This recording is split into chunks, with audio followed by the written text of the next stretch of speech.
Guys, good to go? Good to go? You good?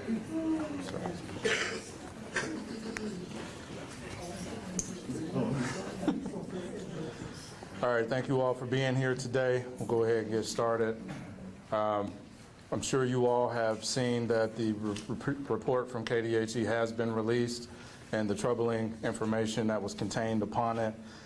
Before we address that, for anybody who is not aware, I just want to give some background that that contamination site was initially discovered while looking at the redevelopment of 21st Street in 1994. It was originally found on the southeast corner of 21st and Madison the Madison Square Shopping Center.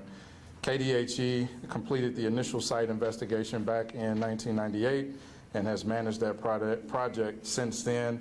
And it was identified that Union Pacific was the company that did the actual contamination, and they have been working under a consent order with KDHE since October 4th of 2002.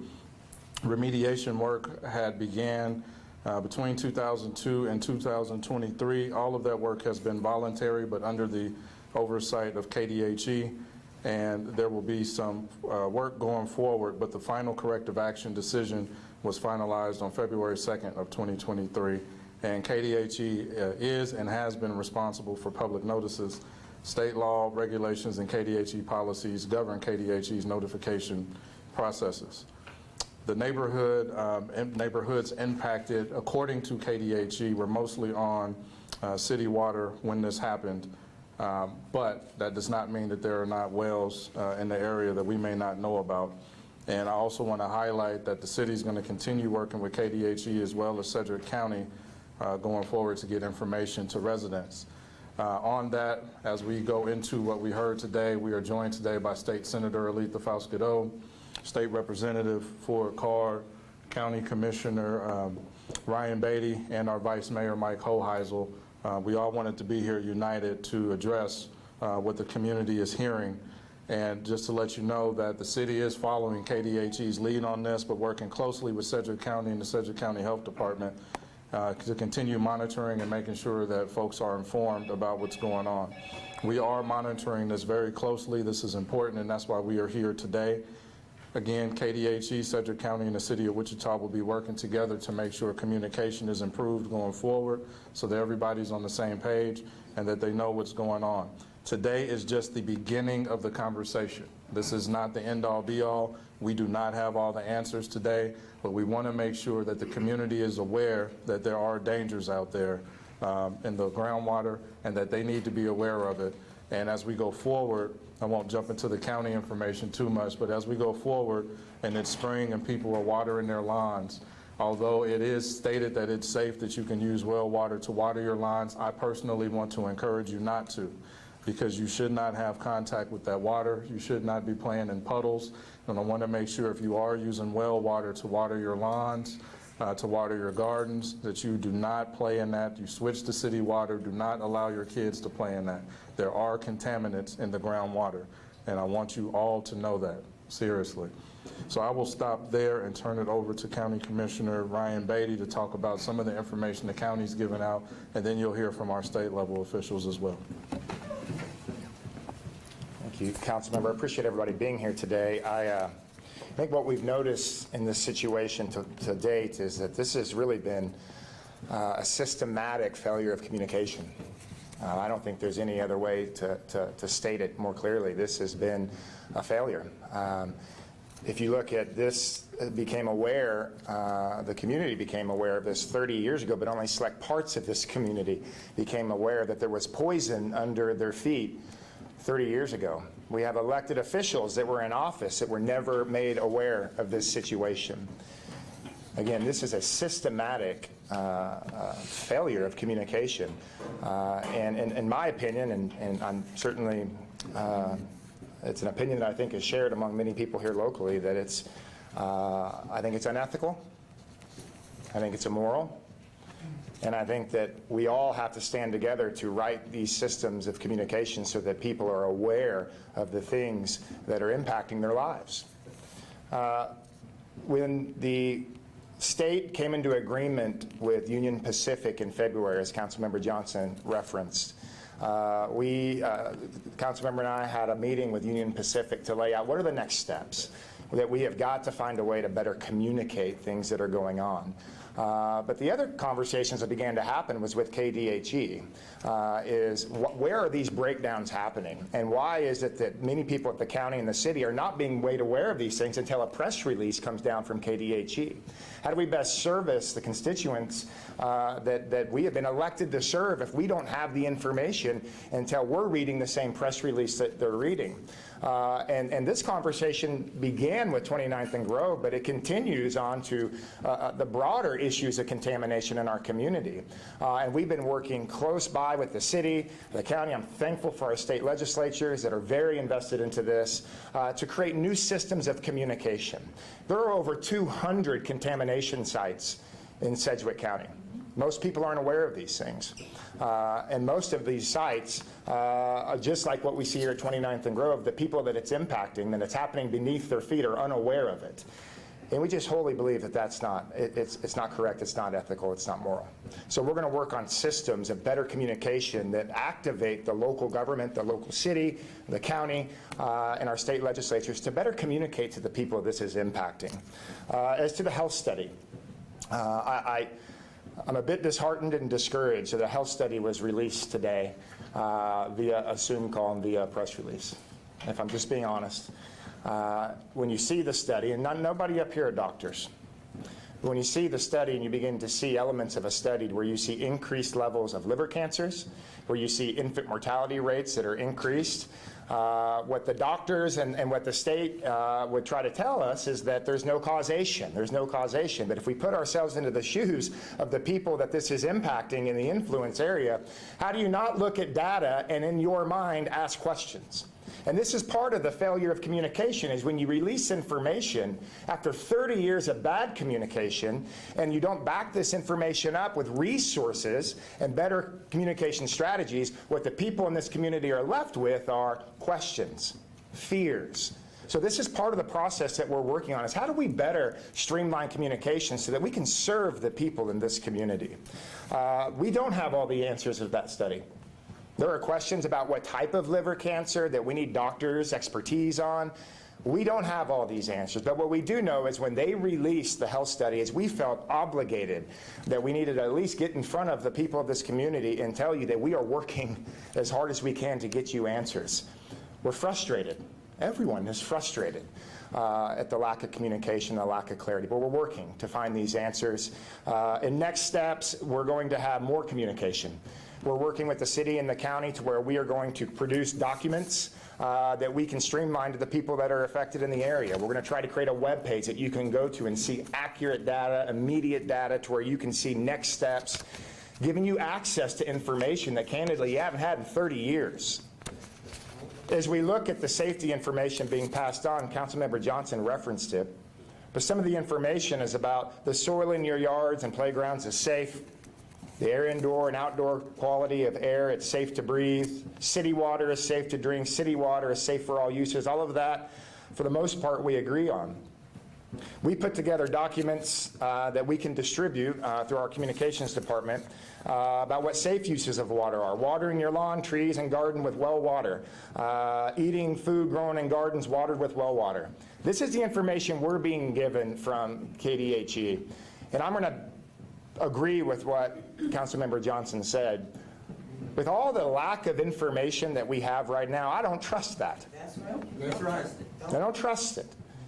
And what you're going to get from our state legislatures who are advocating for us, and what you're going to get from the city and the county is we're going to press for more information so that we can actually give you exactly the detailed information that you need. What you'll see moving forward is you're going to see more communication. You're going to see a public forum. We're hoping here within the next 60 to 90 days with Union Pacific, with our medical people in Sedgwick County, with KDHE, the city, that we are going to talk in detail the remediation plan that was entered into between Union Pacific and the state. We're going to have more opportunities so you can ask questions, and we'll have people there that can actually relay this information in a way that we can all understand. Because I think that is what has really been failed in the communication to this point, is some of this information simply, it's hard to understand. And then we're going to seek additional resources. And this is something that, with the information as it's coming, that I can say on my behalf of the county, and I know that Councilmember Johnson and I have talked, and we're going to also visit with our state delegation, is we're going to try to find additional resources so the people that are impacted in this area can get some relief of mind and peace of mind, to try to secure some sort of funding or a fund of some sort that you can go get pre-cancer screenings so that you can actually go to a provider in this community and ask direct questions to a doctor, a medical expert. It's been 30 years, and in my opinion, it's the least that you're owed. So we're working hard to secure that funding and to find out what sources are available. But I want to appreciate the opportunity just to say that we're going to seek justice in this and do what's right by people, the people of this community that have failed to have that for the last 30 years. It'll start with 29th and Grove, and it'll expand elsewhere to where we can really develop a communication strategy so people in this community are aware of what's happening beneath their feet. So, Senator Pascadoa, if you'd like to. That's great. Good afternoon, everyone. I first want to say that I concur 100% with County Commissioner Beatty and City Councilman Brandon Johnson. I also want to say thank you to Ajane Bennett, president of that neighborhood association, Teresa and Bill Foster, and Lavonta Williams, former city councilwoman, who they continue to email and call and text and send messages on Facebook about what we are doing. So as the chair of the Black Legislative Caucus in Topeka, myself, Representative Ford Carr, and our other members, we met with the governor on March 13th, and we brought this to her attention. So the governor, the state level, is behind getting justice and getting this issue addressed for the health and safety of not only those in Northeast Wichita, where I grew up. However, I moved away from that area, but as a child, I grew up there. And so this is a very, very important issue, and I just want to thank the City Councilman Brandon Johnson for what he is doing and the words that he's made today, and to say that whatever I can do on the state level to help get those fundings, the funding that the commissioner spoke of, we will do that. Thank you so much. Thank you, everyone, for coming out. I'll be brief. I concur with my colleagues that spoke previously. I'd like to take a moment, though, to reach out to those individuals that may be living in that area or have lived in that area. Our commissioner stated several times that it's been 30 years, but in fact it's been longer than 30 years. The spill took place long before that, and I've got some personal ties to that. I grew up in that neighborhood. I played as a child back in that area. I implore our city officials to post signs now, which it's late, but it's not too late. I don't know how many people have been affected by this, but I know that we certainly need to provide every effort that we can so that no one else gets unnecessarily affected by this situation. So for those that lived back in the Primrose area, this area, they state that the contamination point, for those that aren't aware, they state that the contamination point or ground zero would be somewhere around 29th and Grove. For anyone that grew up in that neighborhood, we know that that Grove does not travel clear to 29th Street. That's Grove Park, and behind Grove Park, or at the rear end of Grove Park, as we see it here today, are football fields that are frequented by the Little League football teams. And then behind that is an uncultivated area where many children, including myself, have spent many days, many hours playing in that area. I would just venture to say that area is still wooded today, and that there are children that probably still play back in those areas. Everyone from that Primrose area, as a child, this is where we gathered. We played back there. I'm deeply concerned about the fact that this was taking place at that time, and no one was made aware.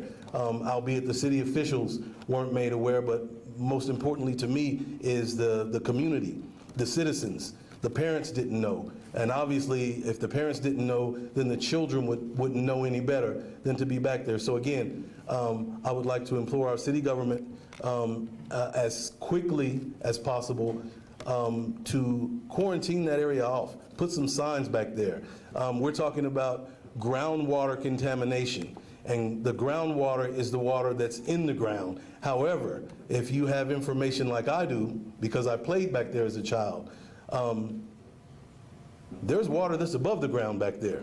There's a creek that runs through there, and I can remember, sloshing around in that creek. In fact, there's even a place back there where it opens up into a small body of water, and I can remember fishing and catching fish out of that small body of water. I would venture to say that there are probably still children yet today that do that. So the point that I want to get across today is that we need to be there as quickly as possible with some signage, something, hopefully, those individuals that grew up in that area, specifically Primrose, which at that time, was a highly populated area. And many of those people, if not all, have moved out of the area. Certainly the Primrose apartments aren't there any longer, so those individuals that lived in those apartments are all gone. But wherever you might be within the city, or even if you've moved outside of the city, you need to be looking at the possibility of having a medical check, being certain that you don't have some of the symptoms that may be associated with what would have taken place with this contamination. We heard yesterday on a Zoom call that sometimes this could take up to 40 years before you get any symptoms, or you'll know you've got it. Obviously we've probably gotten some lives that have been wasted because of this. So again, if you have friends, neighbors, family, whoever it may be that grew up in that area, please reach out to them and let them know. And again, as my colleague Senator Faust stated earlier, we mentioned this to the governor. I was really disappointed at the fact that she hadn't been made aware of it. And this was, literally, a month and a half ago, 2 months at the latest. And this has been taking place, again, a period that exceeds 30 years, and she wasn't aware of it, which lets me know that quite possibly the administration before her wasn't aware of it, and it's been an ongoing problem. I salute my colleagues for all the efforts in opening and making better the lines of communication. But it doesn't stop here. We need to move forward with that. And again, let's reach out to those people who may have been affected, and at this point, they do not know. And with that, I'll turn it over to the Vice Mayor. I'll make this brief. I don't have a lot to say about this, but your community will not be forgotten. We will be following through and doing everything we can to right this as much as we possibly can. So Councilmember Johnson has my complete support, and I believe the support of the city. I'd like to thank the county commissioner and my friends from the state legislature here. We're going to work together, and we're going to do what we can to get you the correct information, to get cancer screenings, everything we can to help make this not as bad as it is and as it's continuing to be. So with that, I'll just turn it back over to Councilmember Johnson. Before we open up for questions, just want to reiterate today is the beginning. We will continue communication. I want to thank Ms. Arjane Bennett as well, and also a young lady most people may not know, Ms. Kia Duggins, who has been trying from outside of Wichita to get us information about EPA grants, funding, and all that we can to help out. So I want to shout her out as well. And again, thank my colleagues. We have been in communication quite a bit. We're going to be in communication even more to see how we can help on every level of government. But again, this is serious. The water is still contaminated. It is still contaminated. I want everybody to understand that. And anybody who, again, is using well water on their lawns, although the scientists have indicated in our reports that it's safe, I am saying you should not do that. I know it costs more to use city water. Our city water is clean. We'll have a new water treatment facility done in 2025. Our water is okay. Please switch to city water. With that, we'll open up for some questions. This is a question for our legislative vote here. Something that was mentioned on the KDHE call about an hour and a half ago was the reason why they didn't test earlier. Simply was because the sheer amount of contamination sites, they only test if they think it is essentially a great level of exposure. They determined because a lot of the homes here were on city water, there wasn't that exposure level. Is there something that this legislature could do to work with the KDHE to maybe increase the amount of testing that they're able to do? Because they said they only did the health check here because the residents asked for it. That was a specific reason why. That's something that can be required in the future for other spill sites. So yesterday on the Zoom meeting with KDHE, some of those issues came up. I, along with Representative O'Hoppison and Representative Ford Carr, who were on that Zoom meeting, we have requested that, so I asked, are you taking notes? So we, from the state level, we want to put pressure on Union Pacific Railroads to do their part.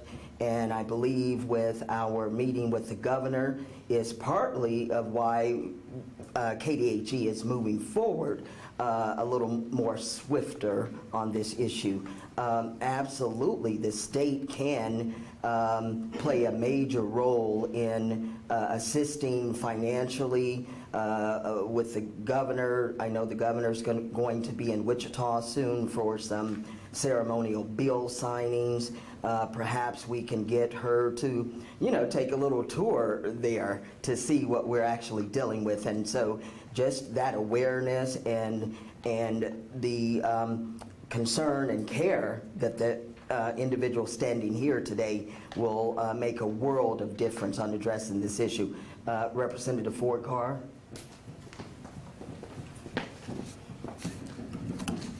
Thank you, Senator. To speak to your question, what I would like to see after we do some further deliberation is that we pass legislation to be sure that we don't have a situation like this that occurs again. As far as we know, this could be taking place in another area of town right now with no consequence, because what's taken place so far is there have been no consequence. People have known And for whatever reason, they chose to keep that in a closed circle of individuals, right? Those are things that, as a legislation, we can address. So not having all the facts at this point, I can't tell you what that legislation might look like, but certainly in this upcoming session, we'll be looking to draft legislation that will curtail this kind of behavior in the future. If you don't mind, I'll give a little bit of data. So the EPA says that the standard of 5 parts per billion is acceptable in drinking water. There were 66 separate water quality tests in May of 2021 that found TCE, this is the chemical of concern, that found TCE in the water. 2/3 of those 66 tests were higher than the 5 parts per billion. And they were ranging from 1.1 parts per billion up to 823 parts per billion. Mind you, this is over 40 years after the contamination. Additional water tests were done in October of 2022, and they found a maximum groundwater TCE level of 551 parts per billion. Remember, the EPA says that the maximum is 5 parts per billion. So when Councilmember Johnson says that this well water is not safe, he is 100% being accurate. This is over 40 years later, and we still see those types of readings. So it's important to take note of that.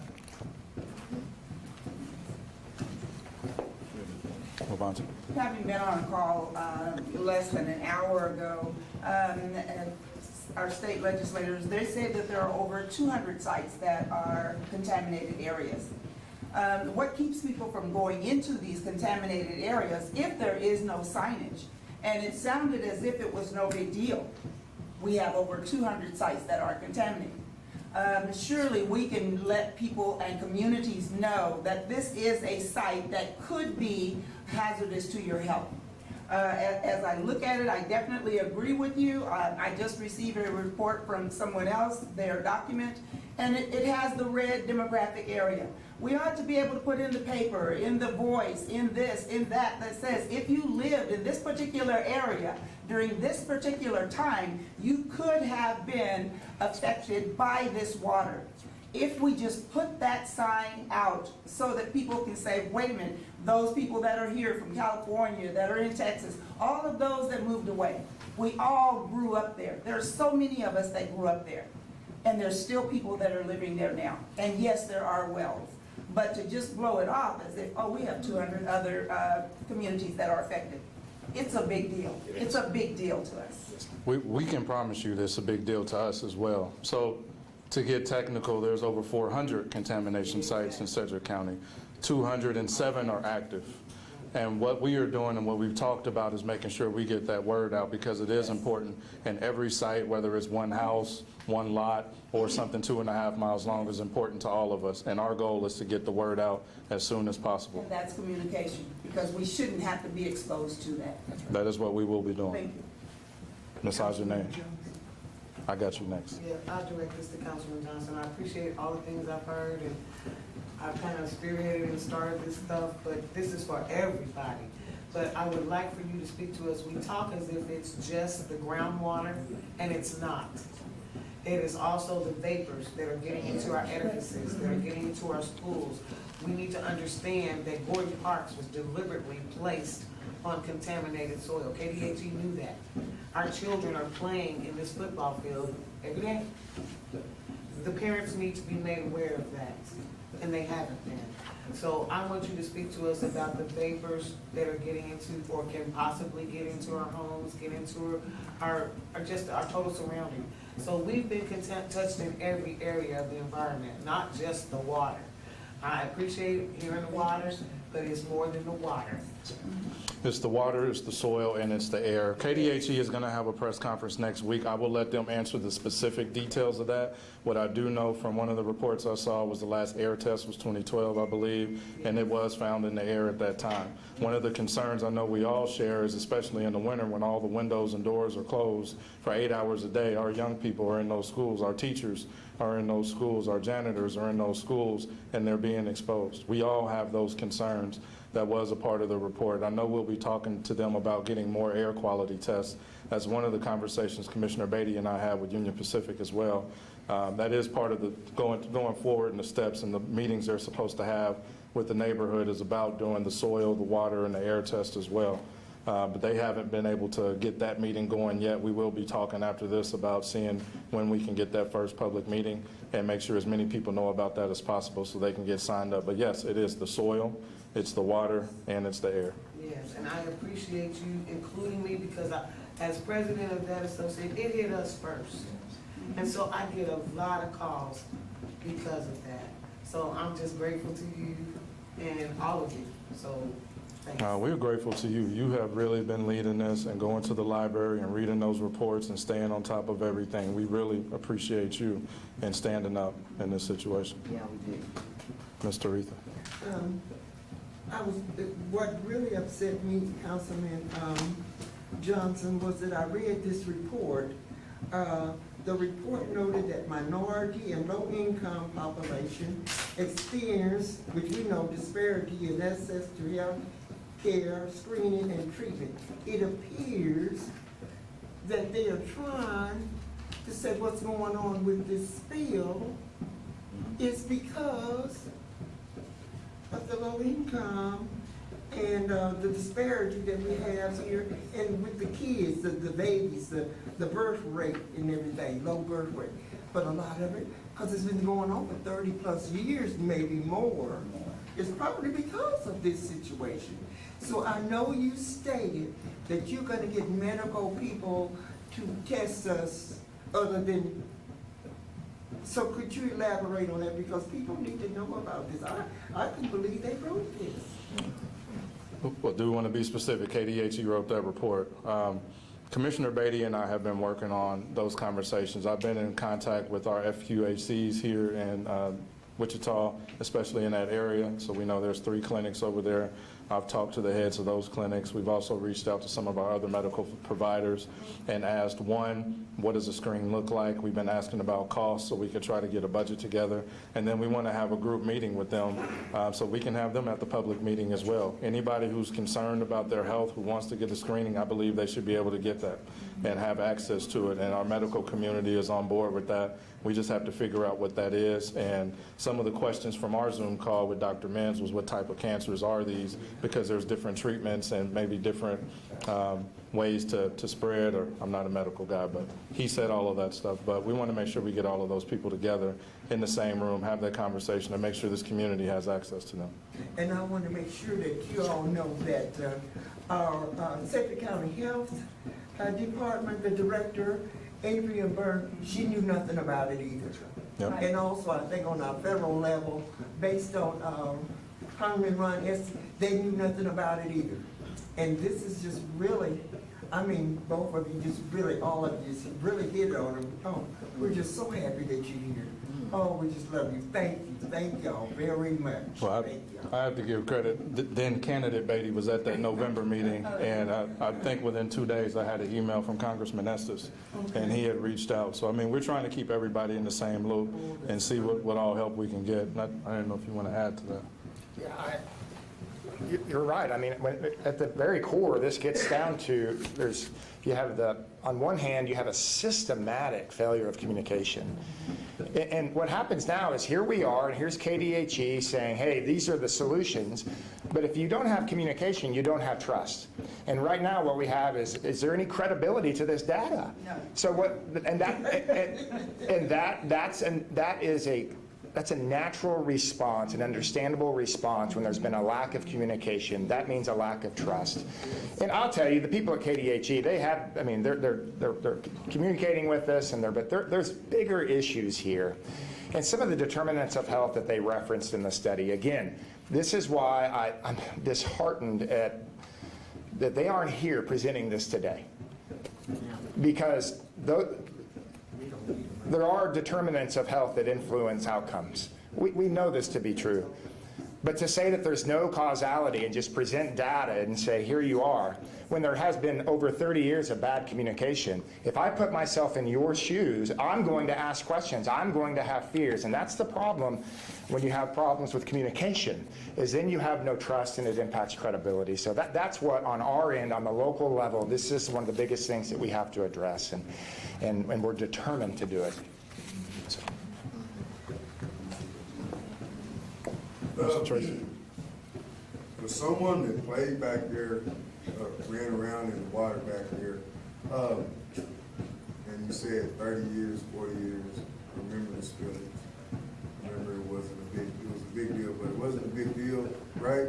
And to hear what everybody's saying, to hear the test results, I got one question. What's been done right now? Well, what are they doing right now?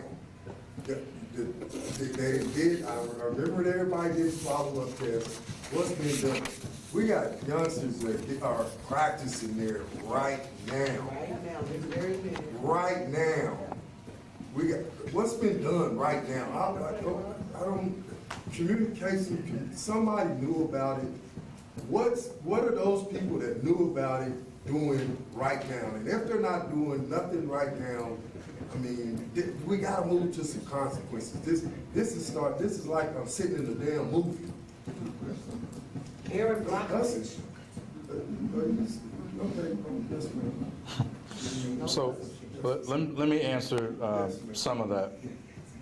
I'll start with the right now, then we'll go back to what happened. So right now, again, Union Pacific is awaiting, I believe, approval from KDHE to have the first public meeting. We talked to Ms. Ajane and a few neighborhood leaders, but each of the impacted neighborhoods will be notified of a meeting to go forward. They will be in the phase of starting this corrective action plan where they will have to decide the 5 locations to put the device that will clean the water and pump it back in. It's a similar device right now on the south end of Murdoch Park. This year will be designed. After that, they will look at picking those locations and putting those in. That starts the period of 10 years once those goes in that it will take to get this cleaned up. Going back, what they started doing in 2004, 5 wells were installed just south of the spill site to remove TCE from the groundwater. 2009, 6 wells were installed along Murdoch Avenue to prevent the spread of TCE. Indoor air testing at that time, where they tested, said there was no risk where they tested. In 2010 and 2011, dirt from the spill site had been removed, which we were told was one of the best things you could do in that site because that's where the highest level of contamination was. The site has been treated, I don't know with what, to reduce contamination in that area. From 2013 to 2016, more testing was happened to help evaluate cleanup options. In between 2018 and present, 33 wells were installed to add nutrients to increase bacteria to break down TCE. And right now, as again where I started, Union Pacific is waiting to begin the process of getting those 5 new devices installed to clean the water and pump that back in. So maybe this will be remedied in the KDHE conference that you mentioned is upcoming. Something in the statement reads, KDHE cannot determine if cancers and other health outcomes found in the community are associated with the spill itself or are influenced by these other factors, those other factors being lifestyle and family medical history. Did KDHE give any reason or justification as to why they couldn't confirm that correlation with absolute certainty? Or is it because maybe more testing needs to be done? I can't speak for KDHE, but I will say what we were told was that their job was to look at something statistically significant, and that was what they defined, and that was the only thing they assigned, that it was statistically significantly different in this area than the rest of the city and state. For me, personally, to me that means that the spill is the cause of that statistically significant difference. But KDHE will speak to that at their press conference. Mr. Roseborough. I said, I'm gonna go to a little bit of different way here. I listen to this, I'm listening the first time I'm hearing Primrose mentioned. I'm hearing Glendale Park mentioned. And so I'm gonna say this, to get approval to build those houses and things like that in Old Primrose, you go right across the street, I'll call that James R. Bertha Development. This was bought out, and I'm gonna say this, We got a guy, I'm gonna get in touch with Mr. Thomas. He bought this up, it had to be in the 90s, about that ground being contaminated then. The old oil refineries that, they bought that up then, and what, 20 years later, 25 years later, we're here now, we got a problem with that. And somebody go tell me, nobody knew about this? So what I'm hearing, the apartments that's where Primrose is, they shouldn't have been built. Gordon Park shouldn't have been built. Alberta's development that shouldn't have been developed because that ground was contaminated during that period of time. You gonna tell me nobody knew about this then? Somebody, MAPCD, whoever does it, had to grant those permits to do that building. And now I hear something else about a new development's coming up there in that same area. It's gonna be even larger. So we're being fed some untruths here. And I'm glad to see you, Mr. Beatty, from the county. I think you are one of the few people I've ever seen from the county, besides your lady that you defeat, ever come to anything. Councilman Johnson, Councilman, she didn't know. But Carl Brewer knew about the cleanup of the old refineries over there. So I knew he knew about that. And I think somebody else in that city knew that. You got to have records somewhere going back, bringing this forward. And we're talking about the lower 80s and the 90s. I've been up here doing this stuff too long. And I just get tired of hearing what's gonna happen. We get lip service. And I hear this about that spillway, but what about the old laundries that need to be cleaned up? The oil refinery. That's not. And they don't want to put that truck stop over, which ain't gonna happen, that little truck stop. That ain't gonna happen. So I will say that I definitely acknowledge all of that. The Boys and Girls Club, my kids went there, they have been there. But we are going to make sure going forward that that doesn't happen. And that's why we're going to continue to work together to make sure that we communicate better to everybody and those questions can get answered. And when you put people on these different boards, make sure you got people that's got the best interests of the people in the neighborhood.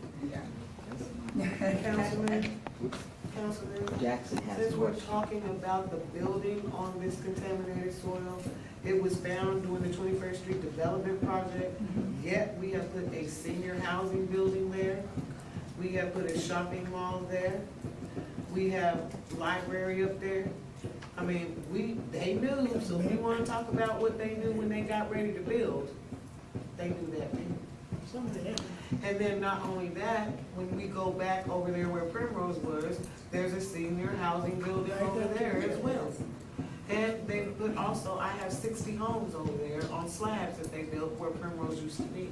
So that's a whole lot of land and a whole lot of time and a whole lot of permits, like Mr. Roseborough said, for nobody to take notice that something needed to be more investigated more thoroughly. I agree, but again, our goal going forward is to make sure we don't have this type of meeting in the next 40 years and that we do what we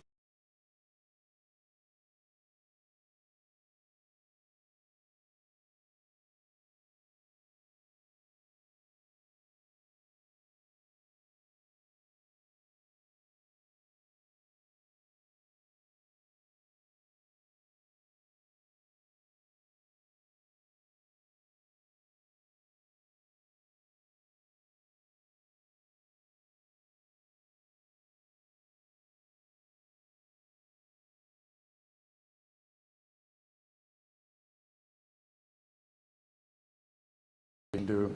And then I really don't want to do a separate meeting with that. I want to try to get all of that tied together with that meeting with UP, so we don't have to just keep having people show up and show up and show up. If we can have that one meeting with our medical community and UP, get that information out, and then folks who might need it, hopefully we've got responses by then. But that's why I keep saying, and we all say this is the first meeting. We'll continue to talk to the media and community about when we know information and get that out. And the other thing I wanted to ask, we hear it in your guys' voices, we hear it in the residents here, the frustration about the lack of communication. In fact, the governor didn't really know anything about this, city and county officials didn't really know about this until we found out about this type of thing. Does this feel like this was intentionally hidden? And if so, is that something that litigation could be brought up, whether by the residents, by the city, by the county? Is that something that's being explored with this? Because it does seem like a very few amount of people were intentionally told about this from there. I wouldn't be surprised if there was litigation. I mean, if I lived in that area, I'd want to. And again, I have an office in that. I haven't talked about it, but I have an office in that plume. I've been in that office since 2012. I see people playing in the sprinkler water. I've been hit with that sprinkler water. Just the other day, I was hit with the sprinkler water. So I wouldn't be surprised about that. I can't speak to intentions, but what I can say is that there were too many communication breakdowns throughout. And if the plan that we had, there was a 2003 plan, if that was the plan and everyone thought it was good enough then, I don't think it's good enough now. I know we don't think it's good enough now, and that's why we're working on improving that. There were some people who came together to put up a plan. I can't speak to why they did it that way, but I do know when we found out about it, you saw the city jump in, you saw the county jump in. We went out, we made flyers, we knocked doors, we called a press conference. We went back and knocked more doors. We had a meeting at the Boys and Girls Club. We worked with the neighborhood as much as we could. I mean, I think that's a better plan. So I can't speak to those past ones, and I'll let anybody else jump in, but we're going to make sure there's a better plan going forward. At the November meeting, KDHE talked about how they're struggling with funding. The quote was from a KDHE representative: KDHE would appreciate any extra funding and extra staff that anyone could get for us. We need more staff to handle all of the projects we have. Our regulation started 50 years ago, and we've been trying to clean up 150 years of contamination since then. We wish we could do more, and we wish we could do it quicker. So I guess I'm wondering if you all are considering legislation about stricter communication requirements or cleanup requirements. Will there be funding and staff available to follow through on those requirements? Does that make sense? So to answer the second part of your question first, the KDHE presented their budget, and we voted on it this past session. I do know that there was an issue with respect to the availability of employees. I can't speak specifically to whether or not those employees would impact this particular spill or other spills, but those should have, and we'll take a deeper dive into this to make certain that that those FTEs that they requested and that budgeting would cover this spill. But I can't speak to it specifically without looking at what their budget request was specifically. So I can't speak to that. Certainly, the governor has the ability to provide additional funding for situations such as this. I know that in the State General Fund, we have additional dollars. So the funding is there, and I'm confident that our governor would see it within her wisdom to provide it so that we can get this taken care of. Again, this was something that she was unaware of until that date. I believe it was in February or March when she became aware of what was taking place. So this wasn't something that she had a look ahead for so that we could plan for it. But I'm confident that the governor will find those funds. I know we have them available in our State General Fund. So I would say that moving forward, we could certainly find those funds. And you said that KDHE requested more employees during this year's budget? There's a request for additional full-time employees. I don't know where they had those employees slated, but I do know that there is difficulty at this time filling those positions. Councilwoman Johnson, Commissioner Beatty, I'm not sure if you met the meeting before or after this health study was sanctioned, but I'm curious if their conversation has been started. They're obviously paying for the remediation efforts, but have you engaged them in a conversation about potentially paying upfront or reimbursing localities for some of these screenings and other potential health? Thank you for the question. When they entered into the agreement and signed the agreement with the state about remediation plan is when we had engaged a conversation on details. We have asked and made requests as recent as yesterday And as of right now, all is under review, is what we're being told. But what I'm trying to convey is that we're going to stop at nothing to try to do what's right by people. But the request has been made to Union Pacific, the request has been made to KDHE. And again, these conversations are happening in the moment. The balance of wanting to have the exact answers and trying to get this information to you wasn't an easy balance. We deliberated for 24 hours of, we've got this information, we need to get this in front of people and address it, even though we don't have the final plans. And that's a tough balance, but we felt like this was important to get in front of you and say that we're working. And we're going to be as transparent as the information allows us to be. So, yeah. A request for health, paying for health screenings, you said a request. A request for what? So there was a conversation with Union Pacific about two paths. There's a health study that was requested by the community. If we find that it's nothing, is there anything you're willing to do? And if we find that it's something, is there anything you're willing to do?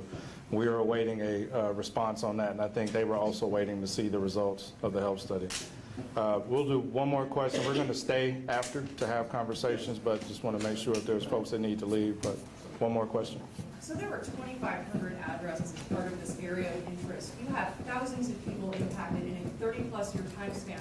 How do you plan to track people down who might have moved away from this area and their families and extended family members who might be impacted by this? Well, this is one of those steps. I'm hopeful that family members who live in that area, residents today, folks who knew that they lived over there, see this, share, reach out across the country, let people know if you lived over there that there was a danger to you if you lived there after 1978, since they say this may have happened in the late 70s, and continue to spread that word. We're going to keep trying to do that as well, but the more attention we can get to this area, the more we can hopefully find those folks who might have been impacted. And again, encourage everybody, if there's any form of pre-screening they can do, if they're not in Wichita, get that done now to make sure that you don't have a danger lurking inside of you that you didn't know about because of what you were exposed to. And the survey, Councilman, they can come here.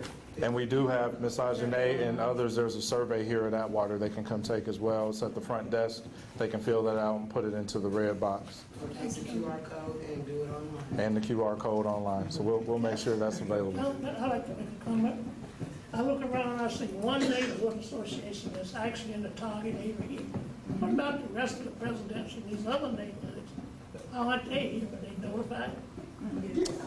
So I'm not aware if they were, but On the day, I mean, not today. I'm not sure about today, but they will be involved in any public meeting that we reach out to. Because this is, I see one neighborhood, not because my neighborhood is not even missing. So again, today is trying to get the word out. We wanted to answer some questions as well, but we will have a public meeting with all of those neighborhood association presidents, and hopefully the whole neighborhoods show up so that they know. But we will be door knocking like we did before and trying to get the word out, sharing this as well. But it's important to have all of those folks there. Community Voice had a question.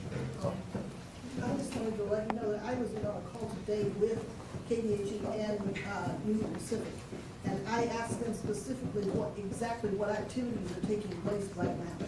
And they responded that the first thing they're doing is another round of more thorough vapor studies. And so I was just going to comment that I think we should probably see if we can, anybody that's concerned about the air in their home, if they're going to be testing in the neighborhood, now's the time to let them know that I want my air tested, or I want my school tested, or whatever. So I know I said one more, but I will answer this, but then we're done with the press conference. We'll stay. But part of that public meeting, again, when we met with them, Commissioner Beatty and I, was to let the neighborhood presidents know, and then hopefully let everybody in the neighborhood know one of those steps is that testing. And they will have to sign a waiver to allow a soil test both outside and inside. Again, Union Pacific will have more details on that, but the goal is to make sure everybody in that area knows about that. And if they are concerned, they will have a waiver with UP to get that tested. So we can tell them now, and they'll hear it from this newscast, but the goal of that meeting is to make sure they know every step possible to get testing or to get their concerns addressed. And make sure they can get data that goes back a little further than 2009. We shared that too. Thank y'all for coming, and again, we'll stand here and answer any other questions. Thank you, sir.